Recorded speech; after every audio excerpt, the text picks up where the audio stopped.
Welcome sa aking kusina. Ang recipe natin ngayon ay kalyos. Actually, this is one of my dad's well-loved recipe and I wanted to share it with you. Ito ang mga sumusunod na ingredients.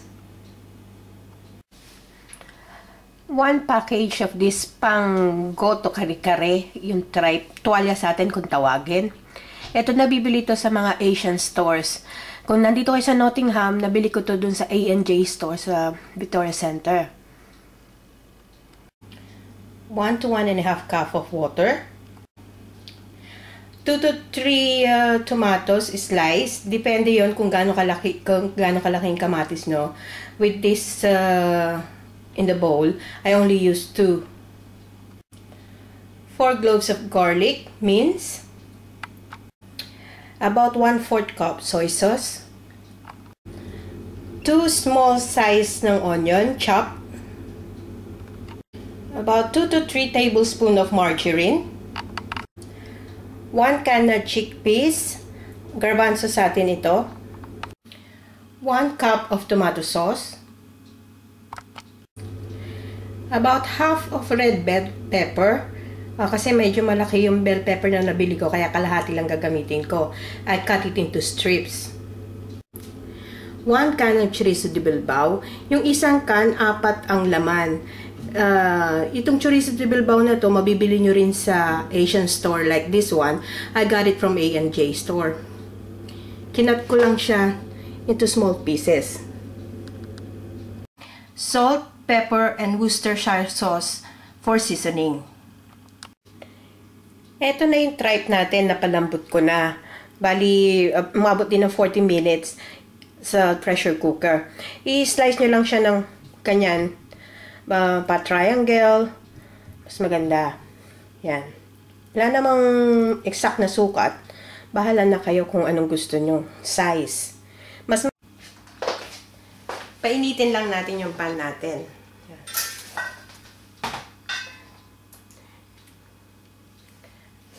Pag mainit na yung pan, lagay natin yung margarine. Margarine ang gagamitin natin pang gisa.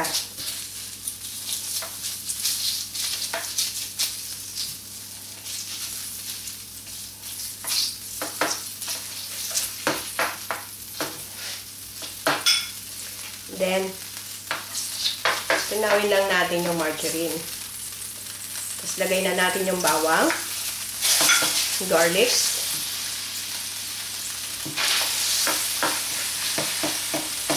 and then yung sibuyas.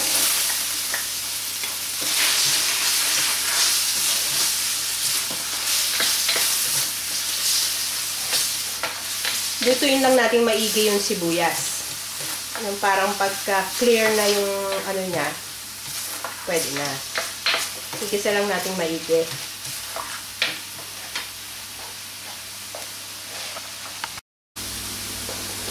Okay na yung sibuyas natin. Pwede na rin natin ilagay ngayon yung kamatis.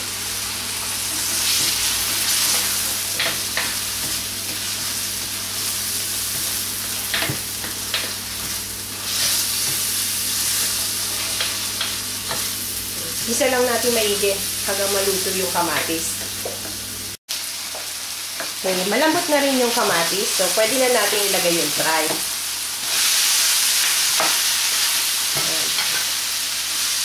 Gisa lang natin maigi.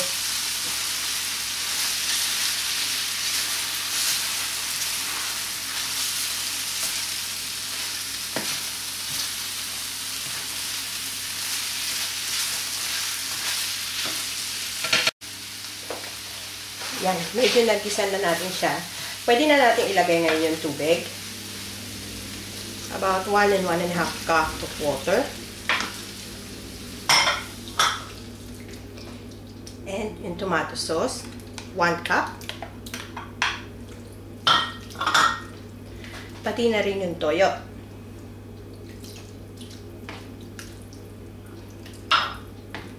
Haluin lang natin maigi.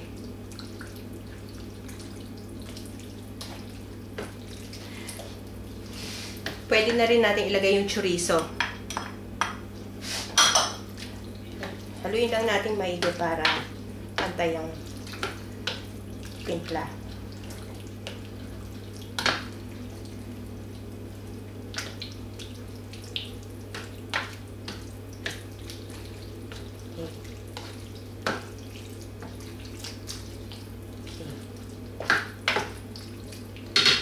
Takpan muna natin and let it simmer for about 10 to 15 minutes.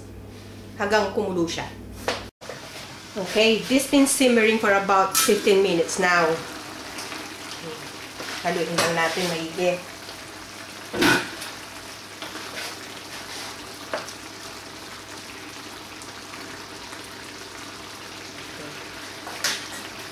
Takpan uli natin. Tignan lang natin hanggang medyo lumapot yung sabaw, sarsa. Okay, check uli natin. Okay. Haluin uli natin.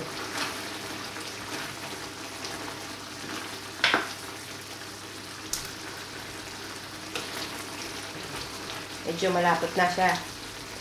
Pwede na nating timplahan ngayon. Season it with a bit of salt. Yeah. Pepper.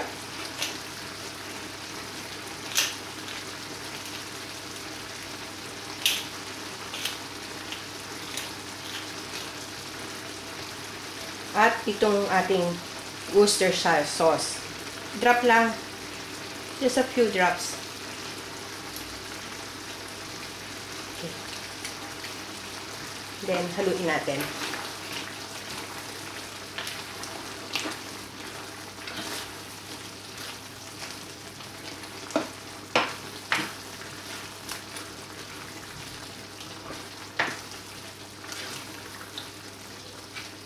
Then, pwede na natin tikman yan kung okay na yung seasoning natin.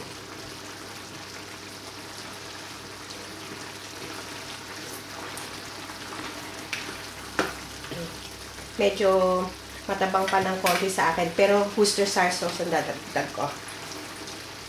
Okay? Ano na yan?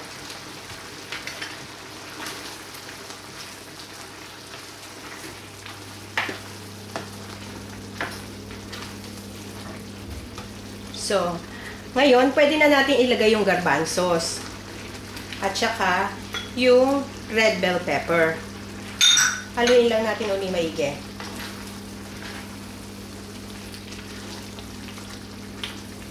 Okay. Lapit na maluto. Kasi di ba malambot na naman yung tripe natin. So, okay. Takpan uli natin to kahit mga about 2 minutes lang. Then, balikan natin. Okay, this been simmering for another 2 minutes. So, pwede na to. Kasi malapot na yung sauce natin. At malambot naman na yung tripe. Then nga, luto na to. So, pwede na nating patayin.